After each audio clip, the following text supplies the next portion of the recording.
और अब बात उत्तराखंड की खबरों की। तो उत्तराखंड के लक्सर में हरिद्वार से सांसद त्रिवेंद्र रावत ने हवन यज्ञ कर पश्चिम बहिनी गंगा में सफाई अभियान की शुरुआत की। इस सफाई अभियान में इलाके के सामाजिक संगठन, ग्राम प्रधान, वन विभाग और नगर पंचायत, नगर पालिका कर्मचारी शामिल हुए। बताया जा रहा है कि पश्चिम बहिनी गंगा का इतिहास महाभारत काल से पांडवों से जुड़ा हुआ है और 1980 के दशक में तटबंध के जरिए इसको बंद कर दिया गया था। हरीश थपलियाल मेरे साथ हैं। हरीश थपलियाल, अभी साफ सफाई का काम शुरू हुआ है और इसके इतिहास का जिक्र किया जा रहा है, ये सब इसके क्या मायने?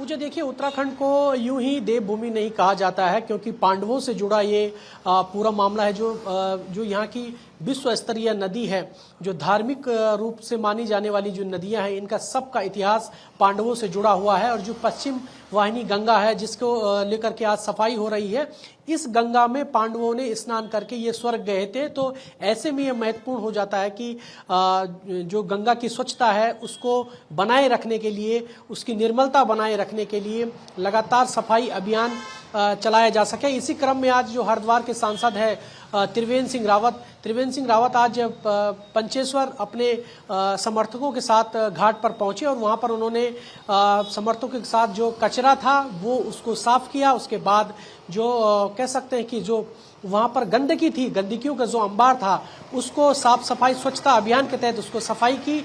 और कह सकते हैं कि जो पूर्व मुख्यमंत्री और हरिद्वार से सांसद हैं त्रिवेंद्र सिंह रावत, उन्होंने अपने समर्थकों से ये बात की है और ये अपील भी करी है कि गंगा की सफाई होना बेहद जरूरी है, क्योंकि उत्तराखंड नदियों के लिए जाना जाता है, निर्मल गंगा के लिए जाना जाता है।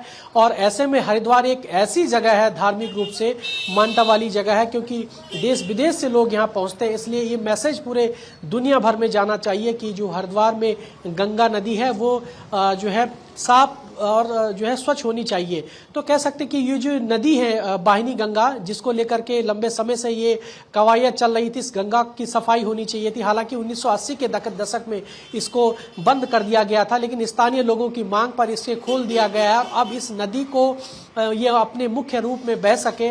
ऐसे में अब इस नदी के पुनर्जीवित करने को लेकर के जो हरिद्वार के सांसद हैं त्रिवेंद्र सिंह रावत, उन्होंने इसकी बड़ी शुरुआत करी। बहुत शुक्रिया आपका फिलहाल पूरी जानकारी के लिए। देखिए, बहिनी जो गंगा है जिसका जिक्र अभी हो रहा है, पश्चिम बहिनी गंगा, इसका जो इतिहास है वो महाभारत काल से पांडवों से जुड़ा हुआ है। इसका जिक्र अभी हम कर रहे थे। और चलिए, उत्तराखंड के पंचायत चुनाव से जुड़ी बड़ी जानकारी इस वक्त मिल रही है। माना जा रहा है कि चारधाम यात्रा के चलते पंचायत चुनाव एक बार फिर से टल सकते हैं। बता दें कि उत्तराखंड में नवंबर 2024 में पंचायतों का कार्यकाल समाप्त हुआ था और तब सरकार ने 6 महीने के लिए निवर्तमान पंचायत प्रतिनिधियों को ही प्रशासक नियुक्त किया था। इनका भी कार्यकाल अब जून में समाप्त हो रहा है। अब 30 अप्रैल से चारधाम यात्रा भी शुरू होने जा रही है, जिसकी वजह से जो शेड्यूल है उसके चलते समय पर चुनाव होना बड़ी चुनौती हो सकता है। माना यह जा रहा है कि इस बार भी चुनाव और टल सकते हैं। अन्य सामग्रियां भी पूरी तरह से तैयार हैं, तो आयोग स्तर से लगभग सभी तैयारी पूर्ण है।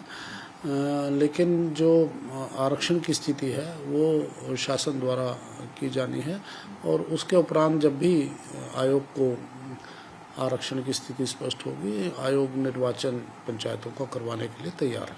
बात सही है कि पंचायत चुनाव सही समय पे होने चाहिए, क्योंकि वह भी एक जनप्रतिनिधि व्यवस्था है और जनप्रतिनिधियों का चुनाव एक सही अंतराल के उस पर हो जाना चाहिए। लेकिन प्रदेश की सरकार पूरे प्रदेश के आधार पर निर्णय लेती है। हमको ये भी सोचना पड़ेगा कि भाई हमारा प्रदेश आपदाग्रस्त प्रदेश है, आपदाओं की कई जगह संभावनाएं अलग अलग प्रकार से दिखाई देती हैं। दूसरा, अभी चारधाम यात्रा का भी एक बहुत बड़ा हमारे यहाँ केंद्र बन गया है। लाखों लाख यात्री यहाँ आता है। पंचायत चुनाव में अधिकारियों का, कर्मचारियों का डिप्लॉयमेंट करना, उतनी ही व्यवस्था चारधाम यात्रा के लिए जुटाना एक बहुत बड़ा चैलेंज है। देखिए, ये सरकार तो लोकतंत्र की हत्या कर रही है।